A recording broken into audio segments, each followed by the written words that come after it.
ありがとうございます。テレビ朝日知事はですね、岸田総理にお伺いします。今、それぞれの首脳から日本産食品の輸入規制の撤廃について発言がありました。撤廃が今回決まったということですけれども、長く続いてきたこの措置が、今回撤廃に至った経緯、どのような議論が行われたのか、お願いします。で、これに関連してですね、政府は処理水の海洋放出、近く行うということですが、これについては今日議論があったのか、あったとすれば、EU 側の理解が得られたのかどうかもお願いします。それから今回のもう一つ大きなテーマ、経済安全保障ということですけれども、今、フォンデアライエン委員長からその中国という言及もありましたけれども、日本としてはこの経済安全保障で EU 側とどのような協力をしていくか、連携をしていくか、これもお願いします。はい、私に対しまして、今、3つご質問をいただきました。お答えをさせていただきます。まず1つ目の、この日本産食品の輸入規制の撤廃についてでありますが、先ほどの日 EU 定期首脳協議の場で、フォンデアライエン欧州委員会委員長から EU が輸入規制措置撤廃を決定した旨、説明を受けたところです。日本政府としては、あらゆる機会を捉え、さまざまなレベルから EU および EU 加盟国に対し、早期撤廃に向けた働きかけを今日まで行ってきました。今回の規制措置撤廃という EU の決定は、被災地の復興を大きく後押しするものであり、そして、この科学的知見をしっかりと踏まえるという点においても、これ、高く評価し、そして歓迎したいと思っています。そして、アルプス処理水についての質問ですが、アルプス処理水については、まず一つは、東日本大震災からの復興という観点から、アルプス処理水の海洋放出は重要であるということ。2つ目として、日本は IAEA のレビューを受けつつ、科学的根拠に基づいて、透明性のある対応を行っているということ。そして3つ目として、IAEA の包括報告書において、海洋放出は国際基準に整合的であり、人及び環境への影響は無視できるほどのものであるとの結果が示されたこと、これらを説明をさせていただきました。EU 側は、日本側がこのような透明性のある対応を行い、そして今般、IAEA 報告書が発表されたことを歓迎しており、今般の共同声明においても、改めて明記されているところであります。そして3点目の経済安全保障に関する質問ですが、経済安全保障に関しては、この EU が発表した経済安全保障戦略は、我が国の経済安全保障に関する基本的な考え方と軌を一にしており、同志国、パートナーとしてこうした方向性を歓迎しています。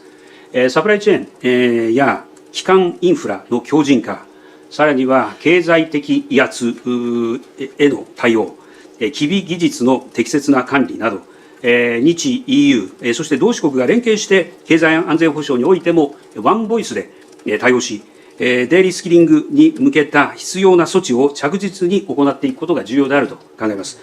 その意味で、広島サミットにおいて合意したこの G7 の枠組み、これを重視いたします。G7 として今後戦略的協調を深め、個別具体的な連携を一層強化していきたいと思います。そして我が国として、今回の日 EU 定期首脳協議の成果を踏まえて、日 EU 間でも経済安全保障分野で対話と協力を一層深めていきたいと考えております。以上3点についてお答えといたします。毎日新聞の田辺と申します。よろしくお願いします。ミシェル大統領とフォンデアライエン委員長にお尋ねします。食品輸入規制の撤廃についてですが、決定したというふうにおっしゃいましたけれども、実際に撤廃される時期というのは、いつ頃になる見通しでしょうか。また今回撤廃を判断した理由をお聞かせください。それと、EU や NATO は、ロシアと親密な関係にあると考えられる中国に対して、今後どのように向き合っていくお考えでしょうか。お聞かせください。Sur le premier point, il y a un dialogue qui a démarré depuis un certain temps déjà avec les autorités japonaises concernant la levée de ces restrictions à l'importation. Et je pense que le Premier ministre Kishida a parfaitement résumé l'état de la relation sur ce sujet. Nous nous fondons sur des données objectives et spécialement sur le rapport de l'Agence internationale atomique pour considérer que nous pouvons procéder au lever de ces restrictions. Et il s'agira maintenant de mettre en œuvre cette décision afin qu'elle puisse être prochainement opérationnelle. En parallèle, je veux noter que nous progressons également avec les autorités japonaises afin de faciliter l'accès pour des produits agricoles, notamment des produits bovins et des fruits et légumes qui viennent de l'Union européenne vers le marché japonais. Et on va continuer à travailler sur l'ensemble de ces sujets. C'est un premier point. Deuxième point, aux questions concernant l'Union européenne et l'OTAN. Il y a d'une part une coopération qui s'est fort renforcée entre l'Union européenne et l'OTAN, et nous accueillons avec satisfaction un certain nombre d'initiatives qui sont prises, spécialement entre le Japon et l'OTAN, parce que cela montre que nous considérons que les enjeux de sécurité sont globaux et qu'une mobilisation de l'ensemble des partenaires et de ceux qui croient dans un monde fondé sur des règles, fondé sur la stabilité et la sécurité, est nécessaire pour tenter de relever les défis auxquels nous sommes confrontés. Défis auxquels nous sommes confrontés d'une part par cette guerre déclenchée par la Russie contre l'Ukraine, défis auxquels nous sommes confrontés aussi dès lors qu'il y a un certain nombre d'instabilité, d'insécurité qui résulte du comportement du DPRK et l'importance effectivement d'être ensemble pour tenter de prévenir et de réduire les menaces sur la sécurité et sur la stabilité également dans la région Indo-Pacifique. So to the first question, the EU import restriction measures linked to the Fukushima accident have always been based on scientific grounds. So now we lifted the measures as of today, based on the latest evidence that has been provided by Japan, and this is done with the agreement of the member states. I want to thank the Japanese authorities because you have provided regular updates on the Fukushima status in a timely and in a transparent manner. This process also shows the reliability on both sides. In Vilnius, there were many topics on the agenda. One of the topics that came up was, of course, also the topic of economic security. And you know the three elements that are in our strategy dominant. It is, first of all, to promote our own resilience, so to increase the resilience of our own economy. This is very important, the competitiveness of our own economy. Then to protect, this is basically to make sure the vast majority of trade is completely uncomplicated.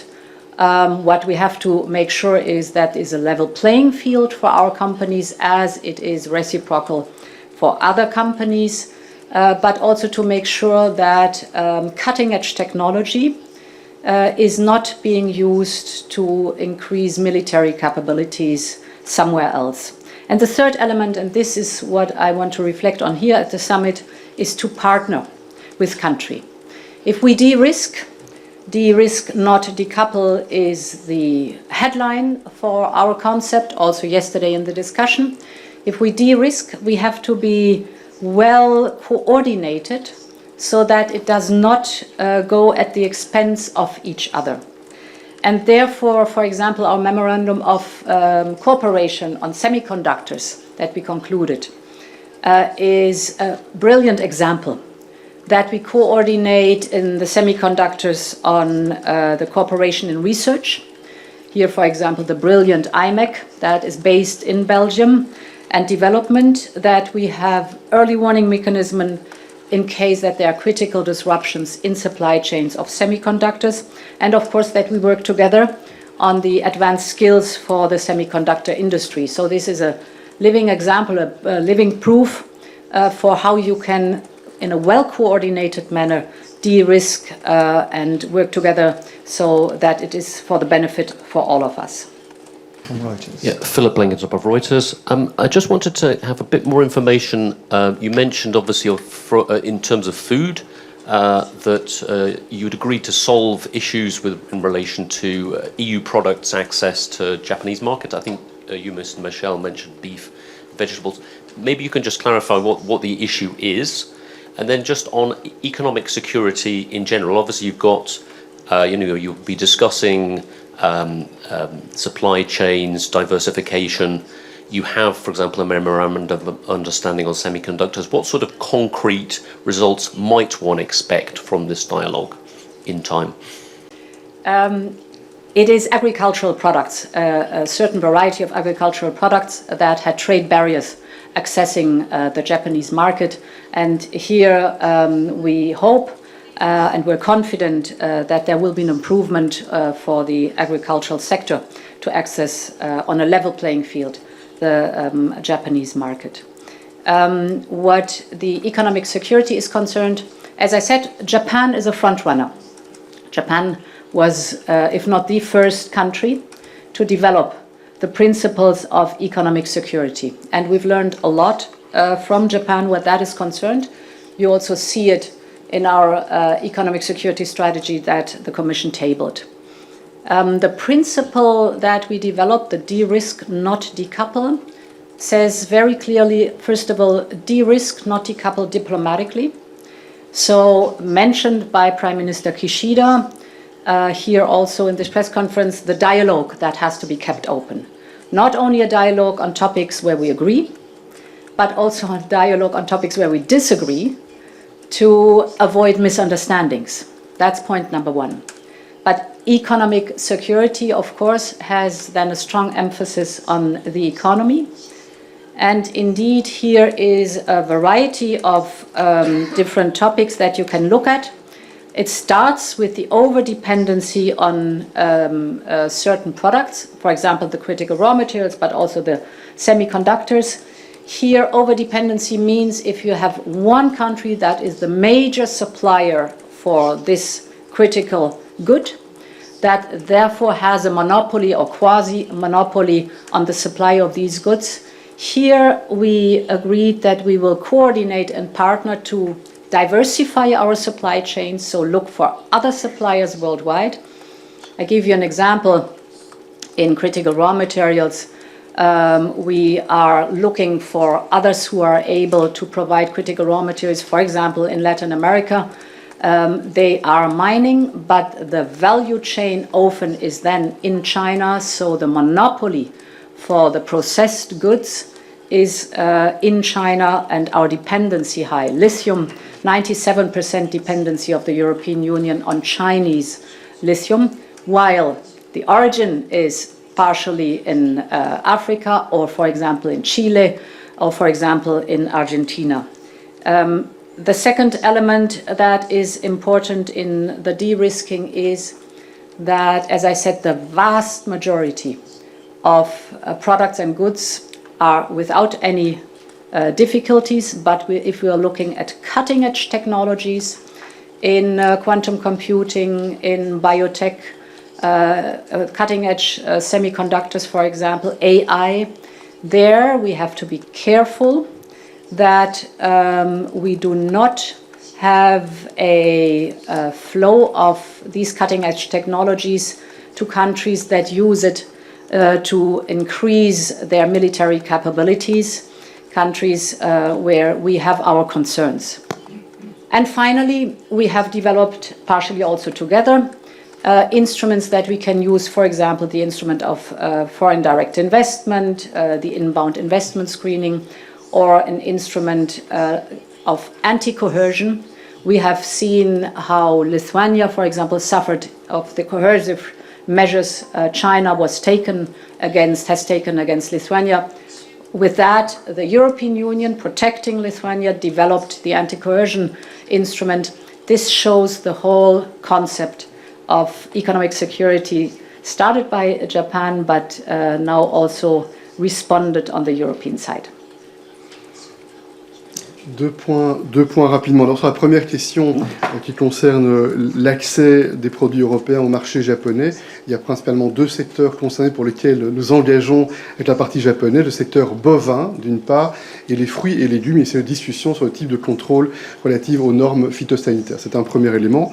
Deuxième élément, sur la sécurité économique, concernant le processus démocratique au sein de l'Union européenne, à l'issue des débats qui ont eu lieu au G7 sur la sécurité économique, la Commission a présenté une communication. Il y a eu un premier débat au Conseil européen il y a quelques semaines, et quelques balises ont déjà été fixées par le Conseil européen sur ce sujet.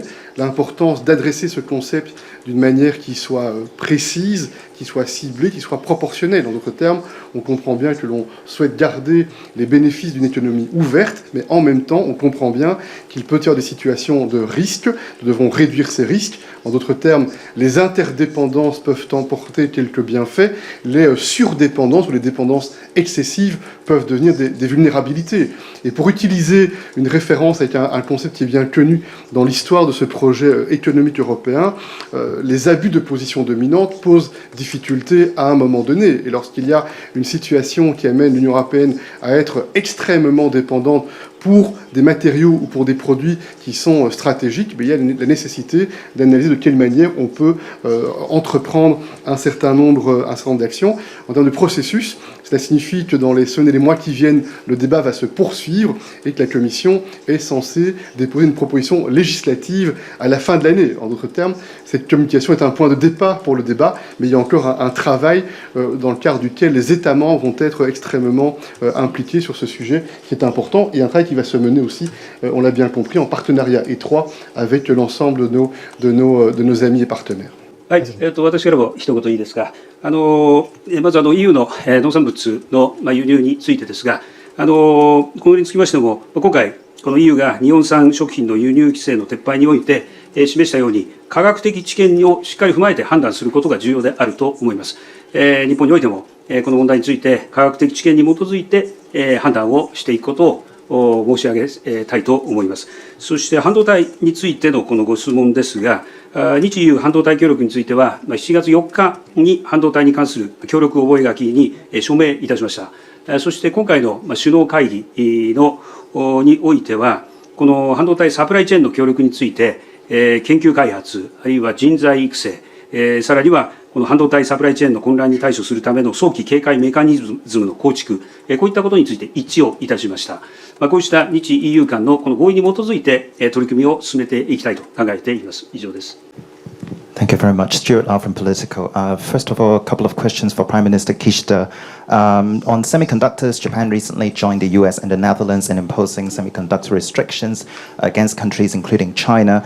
Do you expect Japan to carry out more of these kinds of restrictions on China or other countries? And do you foresee a future where Japan will be coordinating with the EU rather than only a member state on this kind of restrictions? And a very quick question on Ukraine, if I may, for the Prime Minister. What do you think about the idea of using frozen Russian assets for the purposes of Ukraine's reconstruction? And for the two presidents, on critical minerals, China recently announced export restrictions on gallium and germanium. I'm wondering whether this topic came up in the discussion today and how much of an impact this would bring to European businesses, and would the response be considered in the light of anti-coercion instrument? Thank you. まず半導体については、先ほどもお答えしましたように、日 EU の間で交わされた半導体に関する協力覚書に基づいて、協力を進めていきたいと思っていますが、これらはこの特定の国を想定したものではありません。これはあくまでも日本として基本的なこの方針を示したものであり、特定の国について想定して用意したものではないということを申し上げておきたいと思います。そしてご質問で、そのガリウムとか、あるいはゲルマニウムについてのご質問の部分がありました。これについては、これ今後、どのような具体的な動きがあるのか、これはまだ今現在確認をされていません。中国をはじめ関係国がどのように具体的な対応をするかということに注視していきたいと思います。それを注視した上で、こうした問題についてどうあるべきなのか考えていきたいと思っています。以上です。Sur la question adressée concernant l'annonce qui est faite par la Chine, c'est la démonstration que nous avons raison d'être mobilisés comme nous le sommes depuis un certain temps sur l'importance de diversifier nos chaînes d'approvisionnement.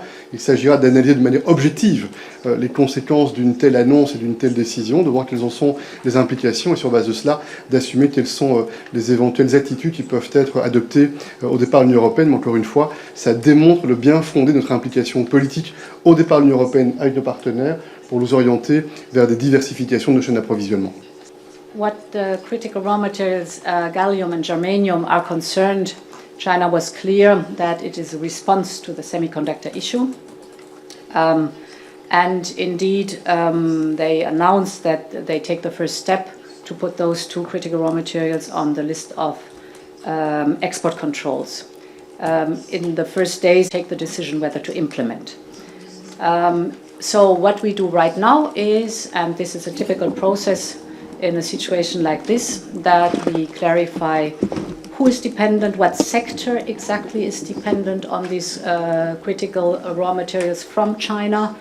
It's the clean tech sector, but they're specific who has what kind of dependency, what supply chains are concerned, and then very important, who else is offering these materials worldwide, and how can we diversify our supply chains, specifically, for example, for these two critical raw materials.